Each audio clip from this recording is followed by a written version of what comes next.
You're listening to Last Word Radio, where you get the last word.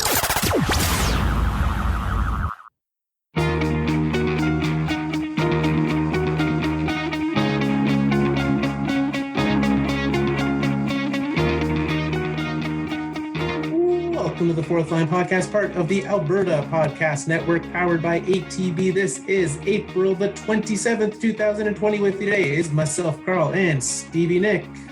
Guess who's back? Back again. Is this the first time we've ever skipped a week on this show? I would say it has been a long time that we haven't, because even over the holidays, we had our clip show. Yeah, we planned for that. Yeah. We didn't plan for me moving, even though it's an event that you plan for in your life. We did plan, and we knew. But you know what, Nick? Quarantine does weird things. Oh my God, and it sure does. So Nick is coming to us live from a new place. How are the new digs, the new podcast studio? It's nice, man. My wife and I are not always in the same room together anymore. So I can come into this office and close the door. She doesn't even know what I'm doing right now. I could have left out the back door. She wouldn't even know. Yeah, she doesn't even know you're home. She doesn't even know. She's also not home. You've both left. The baby's upstairs by herself, but luckily, she may have left. I've had these headphones on for an hour and I've heard nothing. So, well, who knows what's happening? Well, very excited for you to be in the new place. Congratulations. Thank you. It is nice when something good can happen during this whole COVID thing. I'm so happy it's over. I'm just glad we're here and settling. Yeah, for those of us who aren't moving during a pandemic, tell us what it's like. It's crazy. So, first of all, I moved out of an apartment building, so I had to reserve the elevator and I put it in service. But it was great because no one's using the elevator anyways because nobody's going anywhere. So getting out of the building was pretty smooth, other than the fact that I didn't want to bring a lot of people together to help. So we had one person downstairs at the truck. They didn't come into the building. And then me and another person were the ones moving all the stuff, loading into the truck and unloading it at the house. We basically sent my wife and daughter to the house early in the morning before anyone showed up. And then there was basically two of us that were bringing the stuff down. The one really nice thing, the thing about Toronto, normal Toronto, under non-pandemic situations, the streets and flow of traffic in this city was not built for the size that it's become. However, during pandemic, there was zero traffic. It was beautiful. And with 80% less people on the roads, I finally got to experience what the streets were built for in this city. That's nice. I find, here it's weird going because Calgary is a very sprawled city. We have nowhere near the traffic problems that Toronto has. And when I've gone out, twice in the last month. And when I do, it's a treat to drive through, even through downtown and see nobody anywhere. Yeah. It's really nice traffic wise, but it's really weird settling into a new neighborhood right now because nobody wants to or can really interact with each other. And we moved onto a street there's a lot of elderly retirees on it. So they're all kind of afraid to come and introduce themselves, which I totally understand. We've gotten a couple cards and notes in the mailbox. It's so weird not being able to meet people. Yeah. Whereas, for myself, I've managed to meet neighbors that I didn't know pre-quarantine. So I'd say, there will be those chances because I've heard lots of it, people who they're just set up on their front yard a distance apart and been able to meet the neighbors. So it's been, who knows what's going to happen before this is all over with. But glad to be back with you this week. We are going to be covering some of the news that's been happening in the NHL while we were gone. There is actual news that happened, Nick. It just takes 2 weeks to collect itself. So if we do a show every 2 weeks until the NHL is back in November 2021, we should be fine. We'll cover that.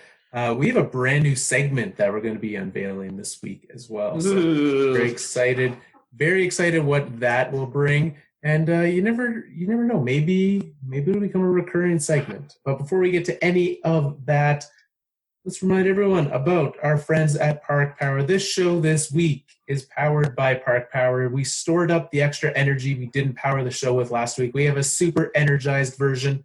Park Power and parkpower.ca is your place to go for utilities in Alberta.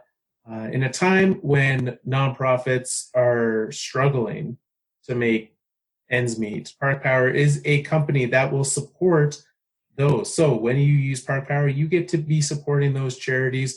They, for sure, for every customer, you get to pick where that goes to. So that's my favorite thing about them. But what is also great is you get to do that as well as paying fair and reasonable prices, the same you would be paying elsewhere. Head to parkpower.ca and get a quote from them so that you can get the best utilities for you and your family. Let's start, Nick, with the news on the potential return of the NHL. Our situation that we're looking at, I mean, it feels like every day the story changes. The only thing that hasn't changed is they're still dangling that carrot. They keep putting the quotes out, floating the ideas. Maybe, guys, maybe it'll happen. So come take a bite of this carrot. Oh, not yet. Because we've learned what? We learned a lot about North Dakota a few episodes ago, because that was a place that they talked about. Maybe coming back to. We've talked about other places in the state. We've talked about New Hampshire was talked about. Yeah. Not going to New Hampshire. Edmonton was a place that they talked about holding it in. Can't do Edmonton. The province has canceled all events over 15 people for the entire summer. So till August 31st, those are canceled. So RIP to this year's Calgary Stampede and whatever else you were wanting to go to. That's right. So now, Nick, your fine city, because they figured, you know what, traffic's at an all-time low. Is Toronto the place for us? There's a great story. I can't remember who the player was, but there's a Maple Leaf. This was like in the early 2000s. And he told this story about how he used to drive to practice every day, or it was to games. And one time he was so late for the game and he was stuck in gridlock traffic that he got out of his car in the middle of the road and ran the rest of the way to the arena. And then he had to send a trainer back to get his car. It was like somewhere on Bay Street, just stopped in the middle of the road. That's how bad it is here.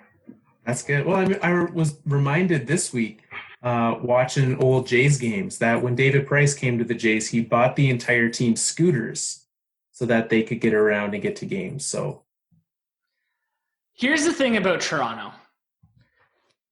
I think the GTA has something like 60% of the confirmed COVID cases in the province of Ontario.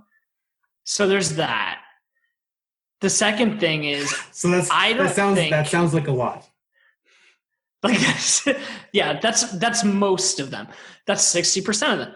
I don't think that they are going to be opening things up in Ontario for larger gatherings anytime before the fall. Probably similar to Alberta. But when I say larger gatherings, I don't mean like 20,000 people in an arena. I mean like 100 people to take care of the ice, to get the teams, the trainers, the coaches. I don't know if that's going to happen here.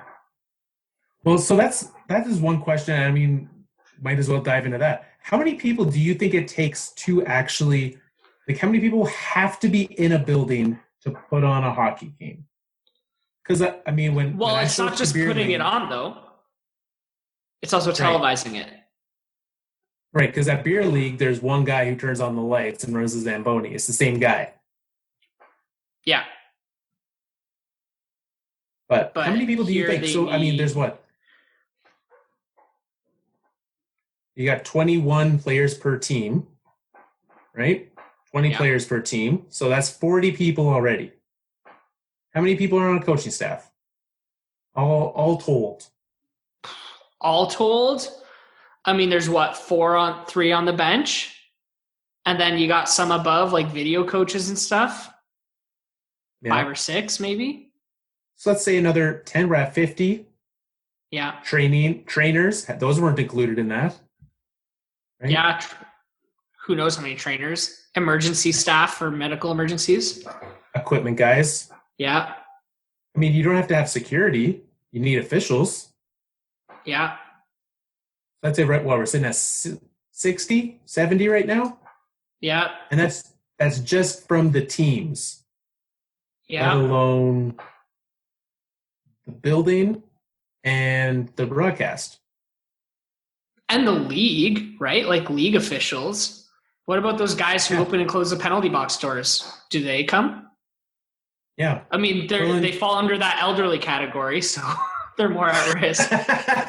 They're very at risk, yeah. I mean, if you're letting broadcasters, and most of those aren't the most spring of chickens sometimes either. So I would say, I mean, your number of 100 sounds pretty accurate. It's probably around there, maybe a little more. Yeah. But, I mean, you got Zamboni drivers, you got those guys who shovel the ice between whistles. Like, I feel like even if we were to, we'd be doing the same thing as like, you know, so for some of these online events. I don't know. I mean, I know you're not the biggest NFL fan, but we had the draft last weekend and we had, I forget who it was, someone sang the national anthem from their home. Like, it feels like if we're having that seems unnecessary to bring an anthem singer into the arena to sing the anthem for 100 people. Could coronavirus be the reason why we no longer have national anthem singers at sporting events? I mean, if that's what it takes. I'm ready for it. Could be some good that comes out of this. Yeah. I'm ready for it. So it does seem, but so looking at this, they talk about Toronto as a place, and like you said, not exactly like an inconsequential number of people there, right? Edmonton was good because much like in Ontario with Toronto having, you said 60%? I think the percentage in Calgary is 67% of COVID cases are in Alberta or in Calgary. So we're living a similar story. Edmonton obviously then has a lot less. So that would make sense. But having it in a busy place, such a populated place as Toronto, even if you're, you know, sequestering teams into hotel rooms, maybe not the best of ideas, but there is a story that came out that it had some quotes from someone at the University of Toronto who works in infectious disease. So, I mean, the person's much more qualified than me to talk about this. And what he said was he thinks that it's a real possibility that you will be able to, and that they've been working with this. So he says, I think people need to be open-minded, that it might not work out if things turn sideways, but it could certainly work. It certainly could. So things that they're going to be looking for is still looking at those numbers and how they're declining, and that they're going to have to look at it. The biggest hurdle is they need public health to give the green light. And that's going to be the biggest issue is you are going to have, I mean, you're not going to be able to have all 31 teams in the city of Toronto. But you could manage to find 4 teams. I mean, if only the Atlanta Thrashers were still here. They're opening up bowling alleys in Georgia. The least they could do is open up the hockey rink. Maybe that old rink is still there. Just turn the lights back on. I mean, the ice is probably melted by now, but it's just a big puddle of water. they forgot to take out the ice. There's just rotten boards. Ooh, that's a bad thing. That's a hockey movie I'd watch. You know what? Is that an episode or a half season of the beer league? That totally is. They come back for season 2 and forgot to take out the ice. Totally. I like that. So I don't know. Where are you sitting on this whole thing? Do you think we get hockey?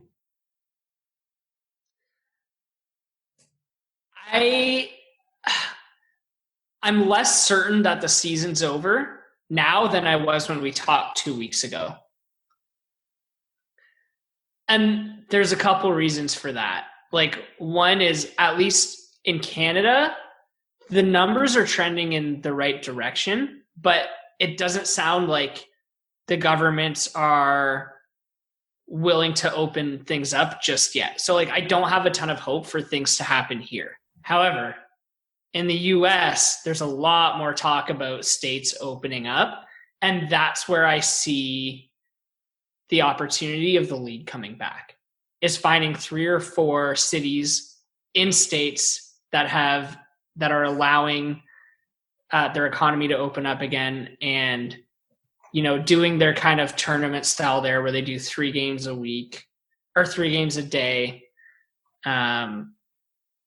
in those cities. Yeah. And like, I mean, as a fan watching from home, I would love that, right? The tournament idea of the 3 games a day is so much fun, right? Like, that's what makes watching the World Juniors, part of it is such a great thing, is I wake up in the morning and there's hockey on already. It would be amazing if they could power through the rest of the regular season in like a weekend and just do, like, there's a long weekend coming up, at least in Canada, at the end of May. Well, they've got, because I think Safe has theirs the weekend after us. So you just have back-to-back. Yeah, do it that weekend. And just power through the rest of the regular season. Yeah, which would be great. I know NBA's said they're going to be allowing teams to open their facilities to players as of May 1st. And so you'd think that NHL would start to do something like that as well. Obviously, you have to get through the issue of borders and all that, because they sent players they could go home. So they got to find some ways to get people back, but we could have hockey. And I'm with you, Nick. I think I'm still not super on board with it. The likelihood, I would say, I don't remember what I put it at last time. I would say I put it at 65% chance that the season is canceled. I don't remember what you said last time, but it's lower than last time for sure. I feel like last time we were like 100% hockey's not coming back. Yeah. I just think much like a lot of these businesses, right, that are potentially opening up sooner than they maybe should for the cases of places, you know, for health. NHL's a big money business and they need to make some money right now. So yeah, huge. I still think it's going to be weird not having fans at the games. It will be very, very strange. I'll be interested. I saw South Korea is starting their baseball league up this week, and they're going to be having cardboard fans in the stands. So visually, it'll look normal. And I mean, maybe you have a guy pumping sound into the stadium, so it looks the same. It sounds the same. It'd be interesting because I know it's against the rules to pump sound in right now, but desperate times, Nick. Yeah, I'd be okay with that. I know it's not real, but just give me the perception of reality. Right, exactly. The one last thought that I have is the biggest hurdle I still see is the players, right? Some who think that it is not safe to be playing. They don't want, I mean, it's very hard to social distance on a bench, right? There's not a lot of room on those NHL benches. And so what percentage of players do you think it will take to sign off on this returning? Majority? Like 90%? Because, I mean, what if there's some big names, right? What if Connor McDavid's like, I don't know, I'm not going back yet. Do they just carry on without him? Yes. If the majority of players do, I think you do. Yeah. I would say it's probably, I would say a 2/3 majority would be what the league would want. I think that's fair. Or the PA rather. So we'll see. On other news that happened. We've talked about it a lot in the past. Dustin Byfuglien and the Winnipeg Jets officially came to terms on his release. Dustin, good news. If NHL comes back, you're ready to sign for next season. All it took was a global pandemic for these guys to come to an agreement, eh? They just needed that little bit of extra time at home to book the meetings. Yeah, Dustin just got, it's fine because they couldn't get an arbitrator to come in and Zoom call them. The connection was too bad from the lake where Dustin was hanging out. And they know how insecure the Zoom lines are now. Exactly. They listened to our show last time and they said, "Oh, we're not doing that. That's a bad idea." So yeah, mutual ending of the contract. Finally, the Dustin Byfuglien Winnipeg saga ends. This will be the last time we have to talk about it, Carl. It's true. If he were to sign again after being out with an injury for an entire year, there's got to be someone who's going to take a chance on him, right? Yeah. 100%. I'm so curious about how this whole thing came to be because I don't think he's done playing hockey. He's never said that. No, at no point. He just didn't want to play in Winnipeg. They literally had to put a stipulation in that he's not allowed to play somewhere else this year. Yeah. If he was done playing, that they would have just been like, all right, see ya. Yeah. So he's definitely going to sign somewhere. He just didn't want to sign in Winnipeg. Which, burn that bridge is what it is. Interesting that is what it takes. There's a lot of teams, depending on the dollar value, I assume, it'll be short. Like, I cannot think of a single team that would not enjoy Dustin Byfuglien as their sixth defenseman. Yeah. And, the contract would be short, like you said, but I also think it would be low. Right? Like, he's not signing – what was his cap hit right now? $6 million? Yeah, they're in that range. Yeah. He's not going to go for that much again. Well, and not getting paid either. He does not get the money from this mutually agreed upon thing. He leaves $7.6 million on the table as he walks away from this. So yeah, he should not get paid. He just woke up one day. He's like, I don't want to play for you anymore. Like, sorry, you're in a contract. I've got an ankle thing. Yeah. Yeah. What ankle thing? It's the first we're hearing about it. And I think with the cap likely being flat next year, that's even more of a reason why it's going to be a low number because teams have such little flexibility coming into this offseason. Yeah. I think that whoever he signs with will be sitting here at that time and we're going to say, that's a good deal for Dustin Byfuglien. Yeah. Yeah, so Dustin Byfuglien, he's on the move to somewhere else. One thing that I did leave out with the thing, and that's something actually you sent this afternoon, the news coming out about the AHL season in regards to the NHL. Yeah. Sounds like they're done. I didn't see an official announcement made, but I know that the owner of the Belleville AHL team. I think they're the Senators. Are they the Senators? Yeah. Maybe. They're definitely the Senators farm team. All right. So the owner of the Belleville team had said he was asked a question about whether the AHL was coming back, and I guess he gave a not positive answer and basically said the AHL and NHL are going to release a statement shortly about that. And it sounds like their season is done. Well, so unlike the stadium in Atlanta, they've actually already taken the ice out of the arena in Belleville. So yeah, that was one of the things that kind of led people to be like, what's going on here? So you can scratch that off the list of places the NHL is going to be playing. Belleville, not on the list. All right, Nick. What else? Oh, we had multiple contracts signed while we were gone. We did. Yeah. GMs have been busy. GMs have been busy. Let's start with the bigger one, the bigger news, the bigger money. Elvis Merzlikins and Joonas Korpisalo. Columbus Blue Jackets locked up both of their goaltenders. Merzlikins coming in at 2 years at $4 million per. Joonas Korpisalo coming in at 2 years, 2.8 per. So they've got them locked up at $6.8 million combined for the next 2 years. It's a pretty good price for a starting goaltending tandem.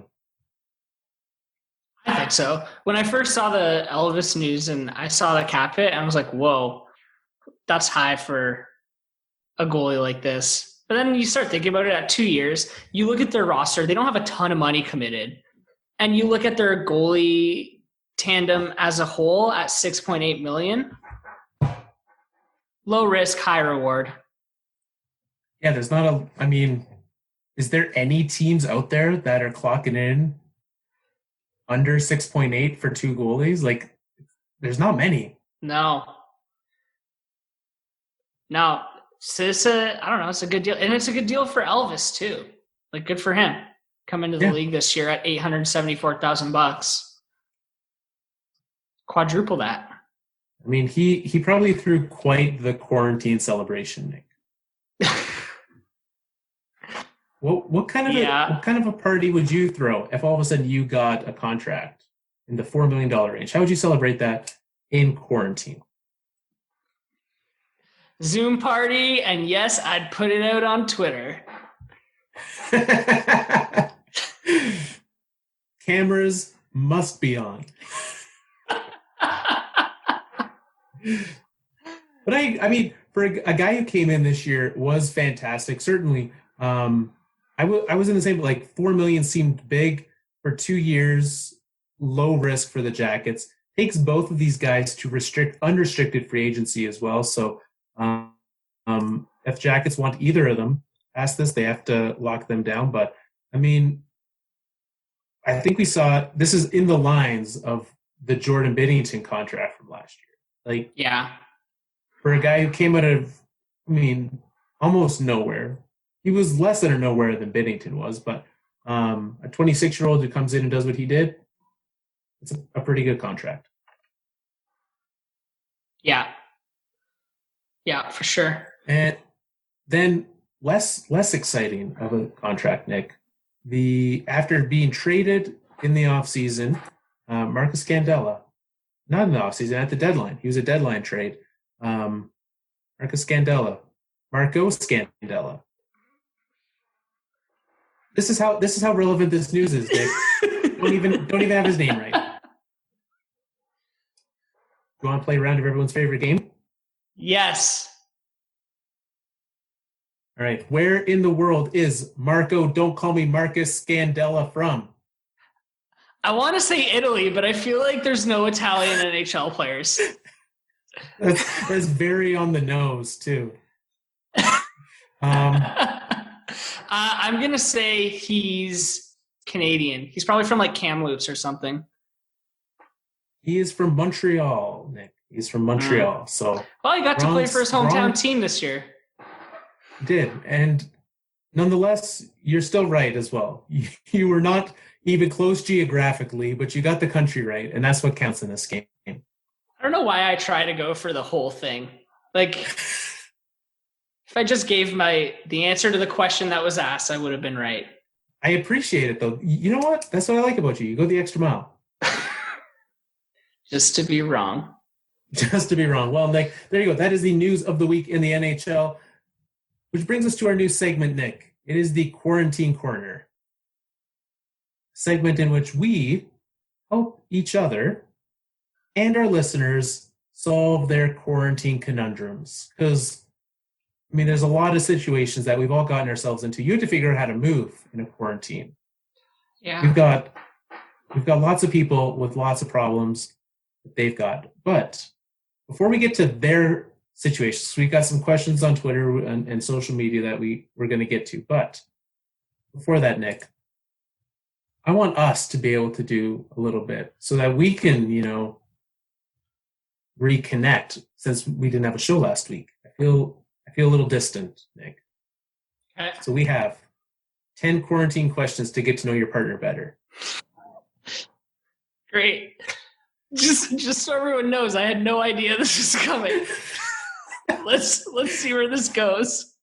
Just so everyone knows, I have pre-read none of these 10 questions. I love it.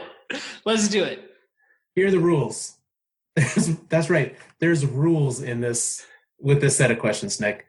I mean, for those who are wondering, again, this is how little I prepared for this. This is from psiloveyou.yxz. Did not know that was a domain that you could get. But here we go. Here are the rules. Each person takes one turn asking one question until you reach 20. Well, this is 10 questions. I'm not sure. You get one pass that allows you to skip a question. Okay. All electronic devices are off. Yeah. Cocktails, etc., are encouraged. And you cannot ask the same question back to the other person. So apparently I should have sent you this list. So is there a list of questions that we choose from? Or do we make the questions up? No, we've got a list of questions here. So while I ask you the first question, I'll also send you the list. That would be great. We might not play their exact rules because there's a lot here. I'll start with question number 1, Nick. Okay. If you could wake up tomorrow having gained one ability, what would it be?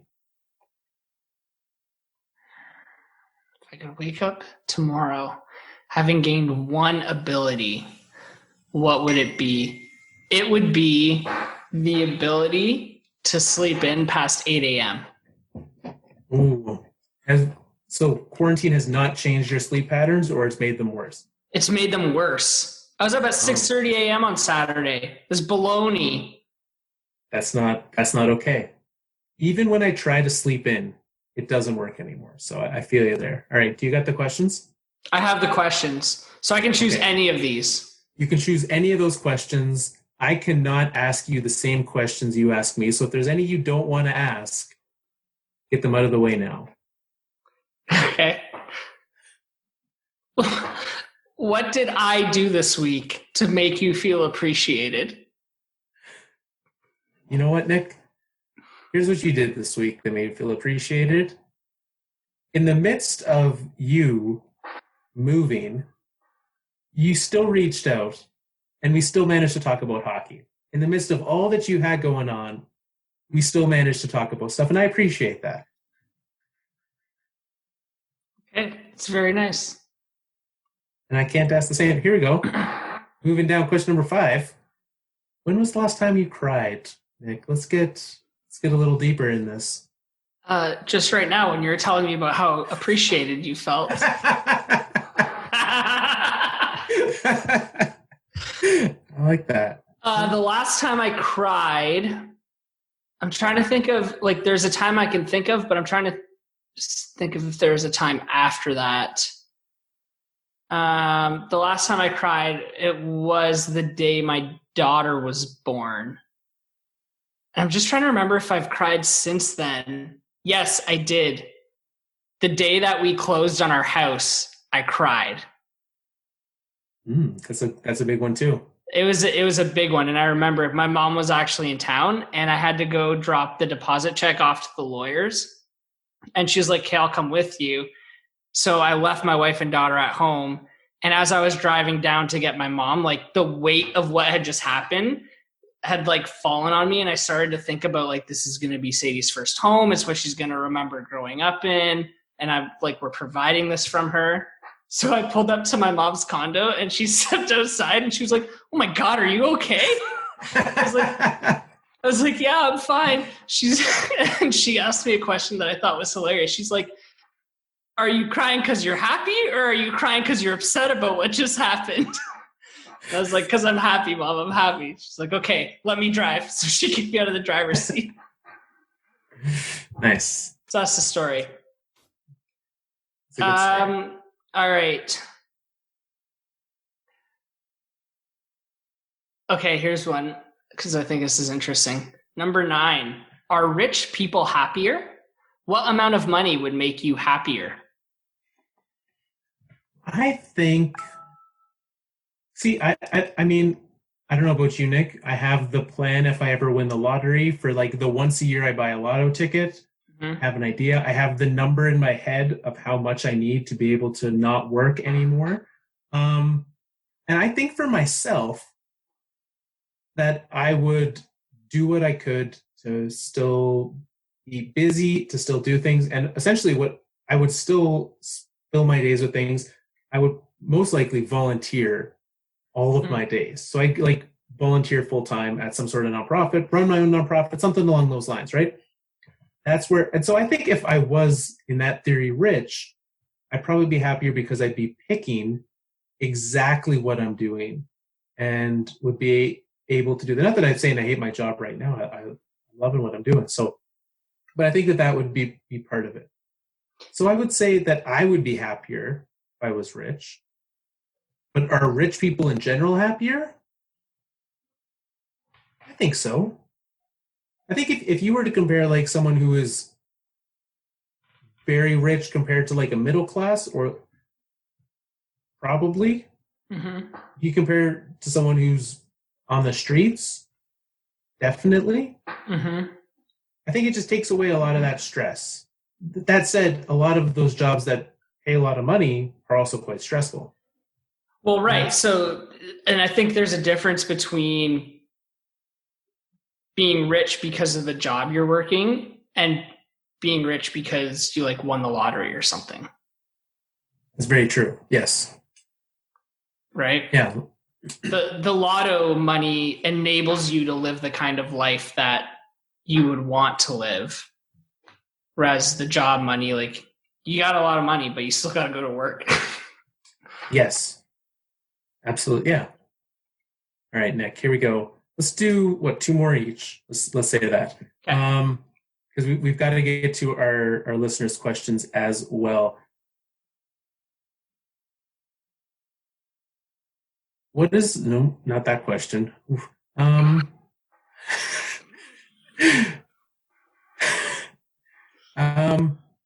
Clowns, misunderstood entertainers, or creepy sociopaths? What's your clown stance? I mean, I see that as a scale, with each of those answers being on the extreme of the scale. I think the answer is maybe somewhere in the middle, although I think that they're closer to the entertainer than the psychopath. Yeah, I feel like, I guess I'm not allowed to answer those questions, so thank you for your answer, Nick. Oh, are you not? Well, because we're not allowed to share our thoughts. So, all right, thank you for sharing. No problem. What are the 3 qualities you admire most in your best friend? Best friend. Well, I would say my favorite qualities that I admire. Enjoying. Is it a quality to enjoy the same things that you enjoy? Is that a quality? Yeah, I think I'll accept it. Okay. Like shared interests? Shared interests, yeah. Or like quality time, like just doing things that we both enjoy together. Maybe let's call it that. Sure. We got that. Honesty is a big one. And commitment, that like even when you're having a terrible day, which I feel like we all have some weird situations and some bad times right now, that you just understand. You just say, having a bad day, that they'll still hang out, even if you're being a turd. So that's nice. I like it. All right, my last question for you, Nick. If you could trade places with anyone for a day, who would it be? Oh, man, if I could trade places with anyone for a day, who would it be? Right now, like right this second while everyone's in quarantine? Yes. If you could spend the rest, let's say the month of May as a person, who would it be? Man, the month of May. I don't know. Probably, I mean, before I put in place the quarantine stipulations, I was going to say Dave Grohl, the lead singer of the Foo Fighters. And I think my answer would still be Dave Grohl, the lead singer of the Foo Fighters, because that guy's just the definition of a rock star. And I feel like he's fun and funny and confident and happy-go-lucky no matter what he's doing. So I'm going to say Dave Grohl. Great answer. Good answer. Good answer. All right, Nick, here's the last one. Okay. I'm going to end with this because I think it's a positive ending to this game. What do you feel the most grateful for during this quarantine? Wow. I would say the commitment to relationships and friendships that we've seen. That, like, people are very intentional about it. And it feels, even though, like, because before it'd be like, hey, do you want to do a thing? And then you'd have some people who'd be like, maybe, like, I've got a thing, but I'll see if I can make it. Mm-hmm. And now, like, everyone wants to do something because it's not like, the two people or the no people you see every day. And so I feel like that's my favorite part. It's just people are open to hang out, do things, connect, and just spend time together. Well, there we go, Nick. We've learned a lot about each other. We have. Those are 10 questions to get to know your partner better during quarantine. But our listeners have some problems that they want our help solving as well, Nick. All right. Let's hear them. Question number 1 comes in, and it is, they're celebrating their 25th wedding anniversary this week. Whoa, congratulations. Congratulations indeed. And this is coming in from Vanda at the Tight Ends Podcast. So congratulations to Vanda and her husband. The question is, what is a good meal to order in? So if it was your 25th wedding anniversary, and I mean, depending on what happens, I have my 10th wedding anniversary coming up in July. And so I might also be in a similar situation as this. And so what would be a good meal to order in? And here's the other part, Nick, and maybe you can help me with this. She says, P.S., I'm pescatarian, and I don't know what that means. No, I was just going to ask you, what does that mean? So without Googling it, what do you think a pescatarian is? I was just about to Google it. All right. What do I think a pescatarian is? Oh, man. I have no idea. Obviously, like, it's excluding some sort of food group or option. Yeah. But which one? A pescatarian. Pesca. I don't even know where to start guessing. Do you? I feel like I want to lean that it's some sort of protein, because, like, pescatarian sounds like a pesc, which would be like a rodent or a bug or something like that. Like, but I feel like you don't really need to stipulate that in our North American culture that I don't eat those things. That's what I would say. A protein. Okay, let's find out. Nick's going to look it up, what a pescatarian is. Okay, I did not expect this. Is it weird? It's a person who does not eat meat, but does eat fish. Interesting. Okay. I've known some folks who do that in the past. I just thought it was like you were a vegetarian who ate fish. Like, I'm selective. Yeah. I knew a vegetarian. I didn't know there was an actual term for this. That's cool. I knew a vegetarian once who would only eat fast food meat, which is the worst kind of meat to eat if you're choosing to be a vegetarian. But anyways, what would you suggest? I mean, the first thing that comes to mind that's like pescatarian would be like fish tacos. That's exactly what I was going to say. We've talked about tacos on the show before. Yeah, our love of tacos is well known. And I think that would be a special thing on your 25th. I think so, under the circumstances. What is the gift for 25th? Like, what, like 5th is paper or something like that? What is the gift that you give for 25th? I don't know. I don't follow any of that stuff. No. Likewise. Silver. Is it silver? Silver. So what would you say? Some sort of silver food. What could that be? Silver food, fish. I guess it's still fish. Yeah. It would be. Like leave the scales on. So like get the whole fish. Maybe smoke it or grill it. There you go. Man, you're making me hungry. Happy anniversary. I gotta get a barbecue.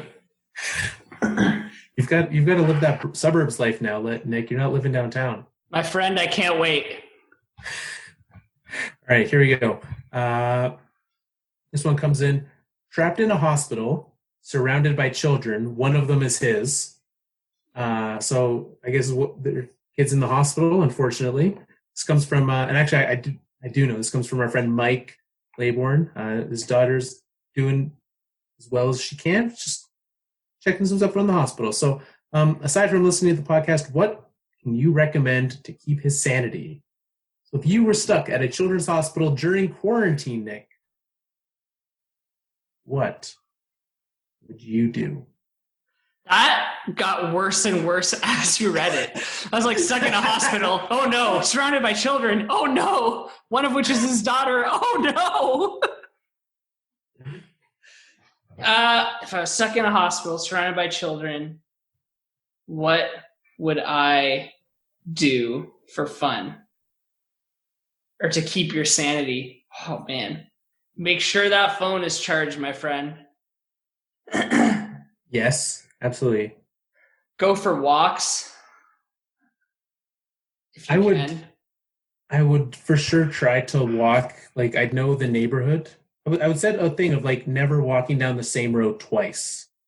Yeah. And also the same hallway twice. So that's a thing. I would download a lot of Netflix. Yeah.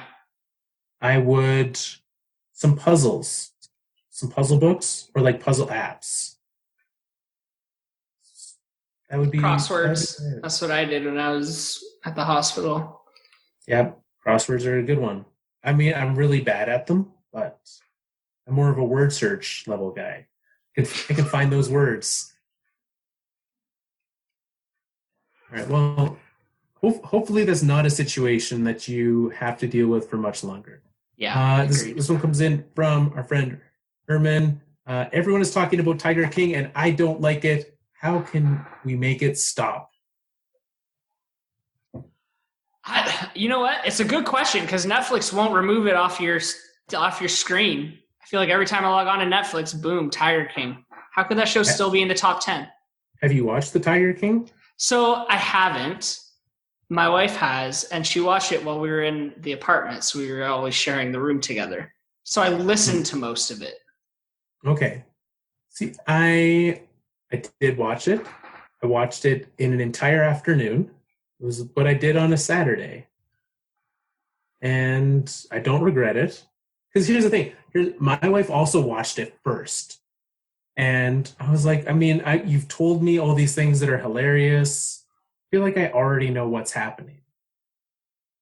But I was wrong. You definitely get a thing from watching it. You definitely gain some benefit from tuning into the Tiger King and seeing what Joe's up to and Carol and all her cool cats and kittens. I think you should find some time to watch it. It's a crazy story. It's a good one. For sure. It's crazy. To answer the question, I don't know how to make it stop. It's kind of everywhere. You got to just grind your teeth and wait it out. This too shall pass. I mean, I feel like in the same way, like we've got a lot of fads that have come and gone real quick during quarantine. Yeah. So if I were to do it, I would get real deep. Here's the other one. I tried to get into this other show that Netflix tried to promote while everyone was watching Tiger King. Did you see the ads for, what was it? It wasn't Love Island, but it was like Too Hot to Handle. Too Hot to Handle. I wanted that show to be so hilarious, Nick.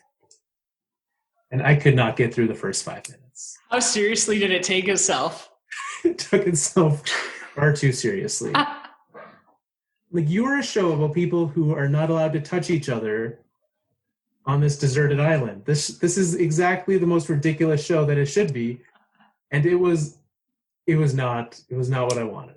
Sounded terrible. You know what is out on Netflix now, though, that people should watch? Is The Last Dance, about Michael Jordan's last year in Chicago. Yes, I have not watched it yet, but I will be. Oh, I'm not a big basketball fan, but I watched the first 2 episodes and I'm like hooked. I can't wait to get to I think the next 2 released today. I can't wait to get to it. That's the thing, because they're not, I mean, it's coming out on ESPN, I believe, in the States. On Sundays. And then Sundays. Netflix on Mondays. So we get it a little delayed up here in Canada. So yeah, but they do 2 episodes a week. Oh, interesting. Yeah. Well, there you go. So maybe that's another thing for Mike. So maybe we should all watch The Last Dance in or out of a hospital. Here we go, Nick. The last one is a picture as well as some text. So I'll try to describe it. The picture, Nick, is a Henrik Lundqvist action figure. He's making a save. There's no puck, but presumably he's making a glove save. He's stretched out. He's looking pretty good. He's got his number 30 helmet on. And the question is, my Lundqvist has started telling me to get a haircut. It's like he doesn't know there's a lockdown. Do I try to reason with him or just put him in the attic? Which begs the question, Nick, when your action figures start to talk to you, what should you do? It's time to take a deep breath, have a glass of water, maybe log off Twitter for a little bit. It's not a bad idea. So my haircut of choice has been the buzz cut for as long as I can remember. It's probably since I was like 10 years old. I had the same haircut. I don't mess with success, Nick. And I hate my hair. I've got very curly hair. I don't like it. So I just cut it short so it doesn't get curly. You, on the other hand, have a flow going right now. Oh, my God. This guy's Lundqvist's action figures talking to him. Me, every time I look in the mirror, the guy looks back at me and says, "Get a haircut, bud." And I'm like, I can't. Everywhere is closed. This is terrible, man. So what's your plan? Honestly, I wanted to buzz it. I was told no. And I'm pretty sure my wife gave away the clippers that I had to buzz it. So now I just have to wait it out. But my problem is, like, my hair grows so thick and it just drives me crazy. It grows out, not down. Yeah, I noticed that now. Yeah. Like it looks like you've cut the sides, but you haven't? I haven't cut anything. Actually, the sides drive me crazy because they're starting to go over my ears a little bit. That's how I know I need a haircut. That's the only part that I like about having the long hair. I've grown my hair out twice. And the only nice part is that it will cover my ears when I sleep, and it's like a bonus pillow. So that's a nice part. But I'm the same boat as you. My hair does not go down. It only goes up. Yeah. And but like yours looks intentional. Like yours looks like it would work. So like my normal hairdo is short on the sides, a little length on top for style, but like this is out of control. When things open up, the first place I'm going is the barber shop. I feel like there'll be a line there for sure. Yeah, I feel like prices are going to go up too. You know what? I mean, it's not the worst thing. We got to keep those barbershops in business. So that's true. Here we go. Welcome to our first ever episode of the Quarantine Corner. If you have something in this week that you want our advice on, we're here for you. We're all going to get through this together. Send us your problems and conundrums that you have, and we give you our entirely solicited professional advice. And until then, you can find us at thefourthlinepodcast.com, at Fourth Line Podcast on Twitter. We're on Facebook.com/thefourthlinepodcast. All of those places. One thing that is great, Nick, is the fact that we have a new partner program here at the Alberta Podcast Network where we are able to support other podcasts and talk about them. So with the program is called Pod Power, and thanks to our friends at ATB and ATB Financial, they're making it possible for us to amplify the voices of Albertans and Alberta podcasters. And this one, Nick, I feel is a fitting response. The title of the show is What on Earth Can We Do? Which I think is a question we've all asked ourselves at some point in time in the last month and a half. Mm-hmm. It's a podcast by the Alberta Emerald Foundation, and in this annual series, hosts Colleen and Gregory chat with Alberta's environmental leaders about hot topics like food waste, reusing, recycling, and more. While tackling ecological challenges as individuals can seem daunting, we can learn together how to answer the question, what on earth can we do? Listen more. Visit emeraldfoundation.ca/podcast for the question we're all asking, what on earth can we do? And if you have a question, what on earth can we do? Send it to the Quarantine Corner. We'll be able to help you out solving your question of what on earth can we do. Thanks for tuning in this week. Very glad to be back. We do not have any more unscheduled absences. We're back. Nick's not moving again anytime soon. I'm not moving anytime soon. And so we're here with you to get you through this quarantine and all of this. Unfortunately, next week we don't have 2 weeks worth of news stocked up, so we'll see what we get up to, but we'll be back next week. Thank you for tuning in. And until next week, it's time for us to wrap up another Fourth Line show. I know what you're thinking. You don't want us to go. Thanks for tuning in for another show. And next week, my hair will continue to grow.